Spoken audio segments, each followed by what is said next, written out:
Alors, dans la problématique de Nicolas Chuquet, il s'agissait d'un héritage qui était partagé entre plusieurs frères.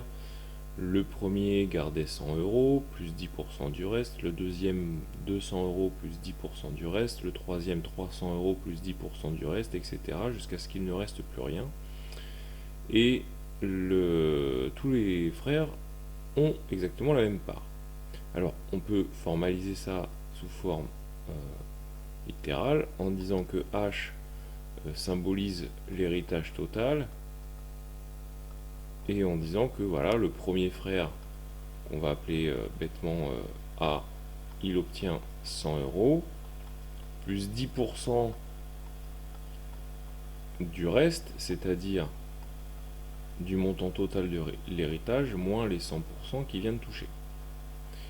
Le deuxième, le frère qu'on va appeler grand B, lui, il prend 200 euros, plus 10% du reste, c'est-à-dire l'héritage total moins ce que vient de prendre le premier, c'est-à-dire 100%, 100 euros moins 10% de l'héritage moins 100 euros, moins ce que lui-même, le frère numéro B nommé B, vient de prendre, c'est-à-dire moins les 200 euros. Voilà, ça c'est la somme prise par le frère B.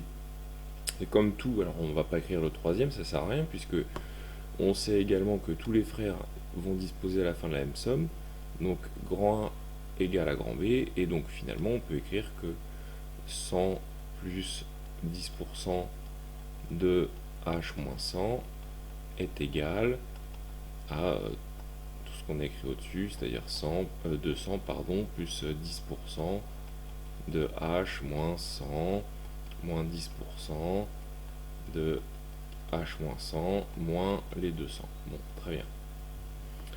Et donc, quand on résolvait ça, à la fin, on obtient finalement que l'héritage est égal, je vous laisse faire les calculs, est égal à 8100 euros, ce qui nous fait dire que chacun obtient 900 euros, et donc il y a 9 personnes de concernées.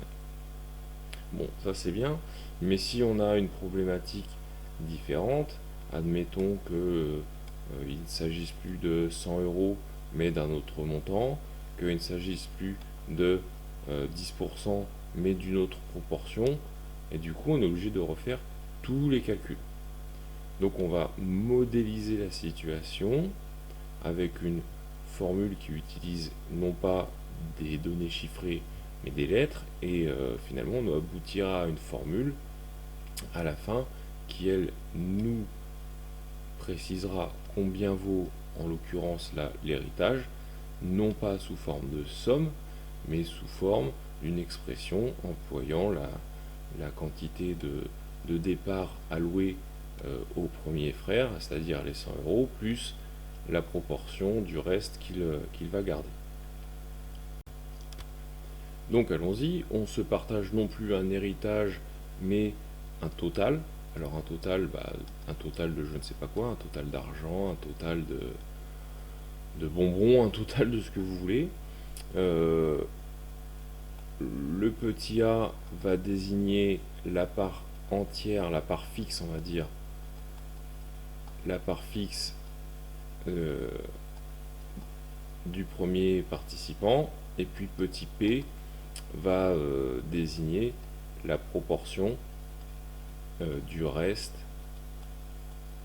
alloué comme on vient de l'expliquer. Autrement dit, le premier va obtenir son montant fixe plus la proportion du total moins le montant fixe qui vient de toucher. Et ça c'est égal au deuxième qui va toucher le montant fixe deux fois, donc deux fois le montant fixe, je vais l'écrire correctement, deux fois le montant fixe, plus la proportion du reste, c'est-à-dire le total, moins la part du premier, moins ce qu'il vient de toucher en montant fixe, c'est-à-dire moins 2A.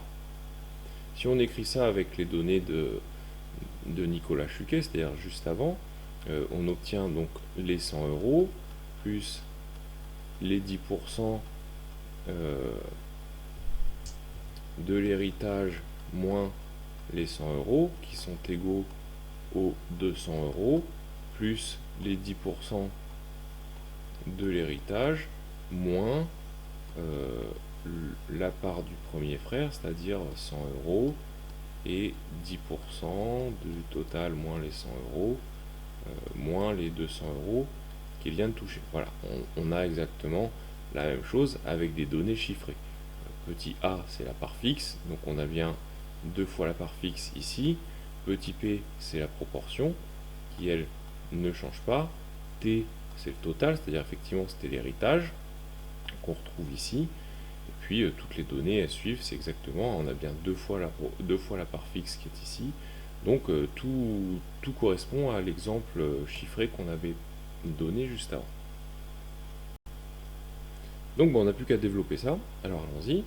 Ce qui va nous forcer effectivement à travailler en calcul littéral. Donc on va développer le premier membre. Donc là ça fait P fois T moins P fois A est égal à 2A plus P, on laisse ces parenthèses là pour le moment parce qu'il y a suffisamment à faire là-dedans.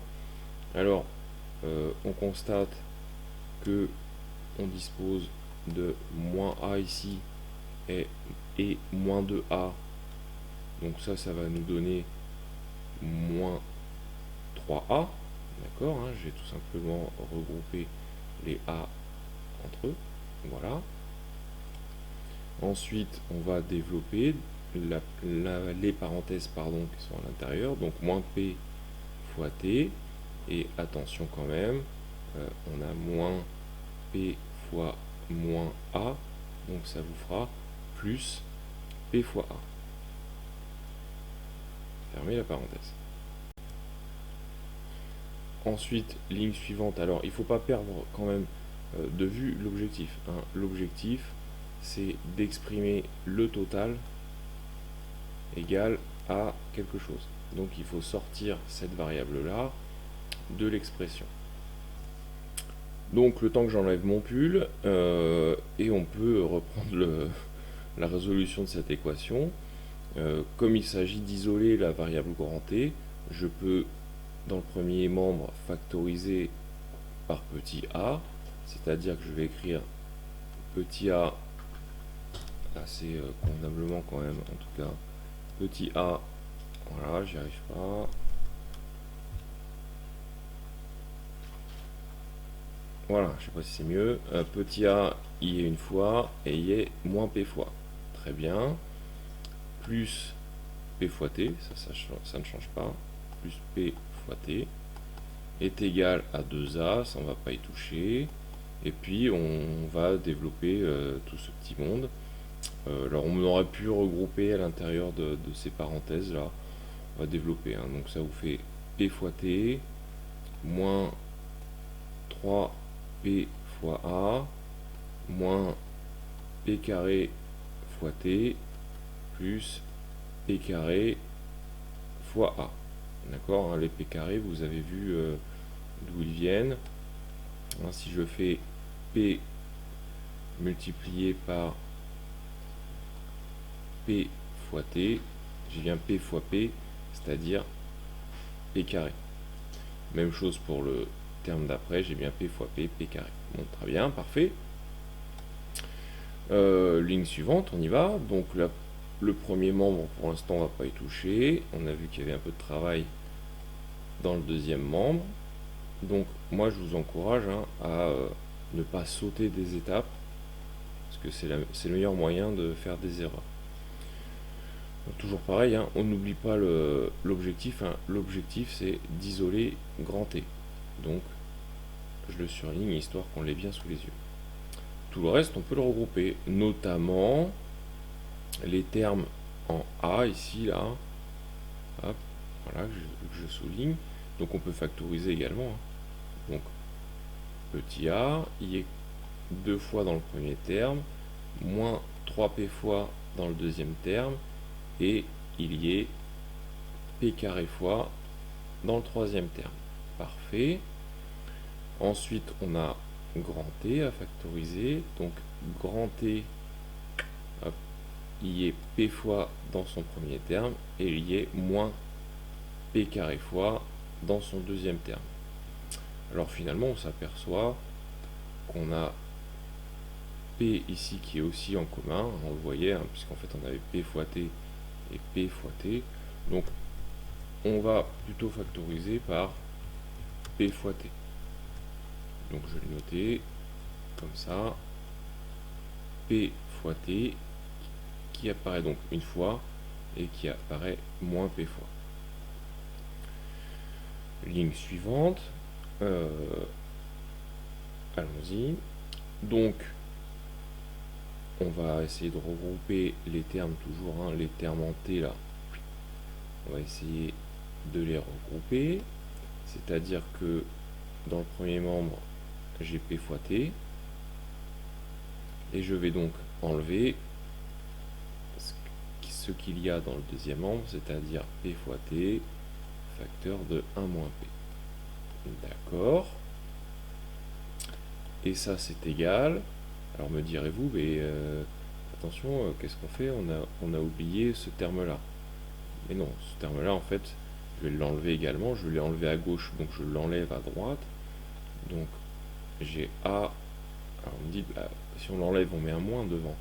Oui, mais en fait, c'est très élégant de prendre l'opposé de ce qu'il y a dans la parenthèse 1. C'est-à-dire qu'au lieu d'écrire 1 moins P, je vais écrire le contraire, P moins 1. C'est la même chose.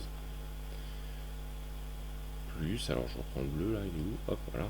Plus, bah, ce qui est marqué juste au-dessus, hein, plus A, 2, moins 3P, plus P carré. Hop. Bon, bah c'est presque fini. En fait, on se rend compte ici que P fois T, on l'a une fois. On l'a moins une fois, plus P fois. Hein, je vous fais voir quand même. Là, vous avez un moins. Donc, ça fait moins 1. Et moins P, ça fait plus P. Donc, on retrouve bien le moins 1 et le plus P. Mais du coup, on a une simplification. Puisque vous avez un moins 1.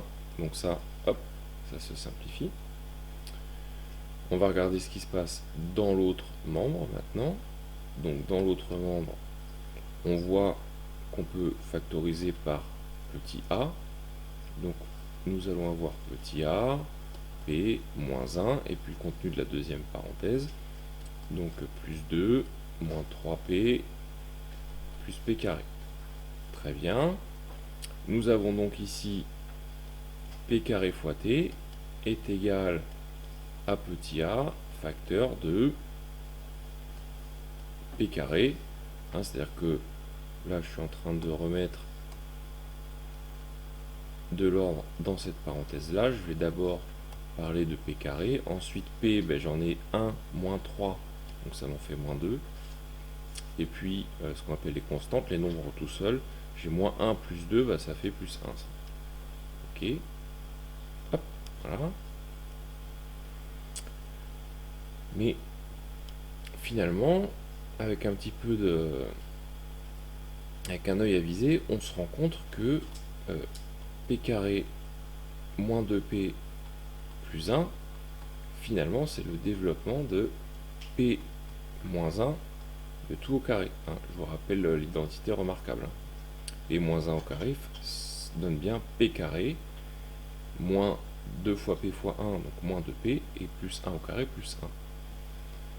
Donc, vous avez p carré fois t qui est égal à a fois p moins 1, le tout au carré. Finalement, alors je vais continuer hop, de l'autre côté, là, je trace une colonne. On a presque fini. Grand T est égal à A fois P moins 1 sur P, le tout au carré. On pourrait essayer d'arranger ça, alors on peut toujours écrire que c'est A facteur de P sur P, ça fait 1, moins 1 sur P, le tout au carré, mais là on a vraiment la dernière simplification et expression possible pour grand T. Alors j'essaie de tracer le cadre à peu près droit, mais à la tablette graphique, hein, vous savez que c'est jamais très facile. Et donc voilà notre formule. Alors on peut vérifier que ça fonctionne quand même, on a même intérêt à le faire, hein. Donc si la première part c'était 100 euros, hein, vous vous rappelez, pour l'héritage, le premier il prenait 100 euros, et la proportion c'était 10%, c'est-à-dire 0,1. Qu'est-ce que ça donne? Ben, on va regarder. Grand T est égal à A, c'est-à-dire 100, fois 1 moins 1 sur P. Ben, 1 sur P finalement, hein, il suffit de regarder. 1 sur P c'est l'inverse de P. 1 sur P c'est l'inverse de P. Donc l'inverse de 10 sur 100. L'inverse de 10 sur 100 c'est 100 sur 10, c'est-à-dire 10. Donc 1 moins 10, hop, le tout au carré. Grand T est égal à 100 multiplié par 1 moins 10 fait moins 9. Moins 9 au carré, ça fait 81. Grand T est égal à 8100. C'est bien ce qu'il fallait démontrer, c'est bien ce qu'on avait trouvé avec l'application chiffrée. L'avantage de ce truc-là, c'est que ça marche aussi avec l'exercice qui parlait de la citerne. C'est-à-dire que, vous savez, le premier touriste, il prenait 100 litres, mais cette fois, la proportion, c'était 1/13e. Mal écrit mon 3, hein. 1/13e. Très bien. Donc, vérifions ce que ça donne. Donc, le réservoir, si en application numérique de ce qu'on a écrit au-dessus, c'est bien 100 multiplié par 1 moins 1 sur P, c'est-à-dire l'inverse de P, l'inverse de 1/13e, bah c'est 13. Hop, au carré. 1 moins 13, ça fait moins 12. Au carré, ça fait 144. Et 144 fois 100, ça fait 14 400 litres. Ce qui était bien le résultat convenu, ou trouvé plus exactement. Donc voilà, notre formule est établie et elle va donc fonctionner avec n'importe quel exercice qui suit ce raisonnement. Je tente un coloriage de la formule, mais je suis apparemment plus doué en mathématiques qu'en coloriage, donc je vous laisse apprécier la qualité du travail. Voilà, très bien. Eh bien écoutez, je vous encourage à refaire cette démonstration tout seul et au calme surtout. On n'utilise rien d'autre que des outils mathématiques vus au maximum en classe de 5e. Donc tout ce qu'il faut, c'est de la rigueur, de la concentration et puis un peu de patience. Et on arrive au bout sans trop de problèmes.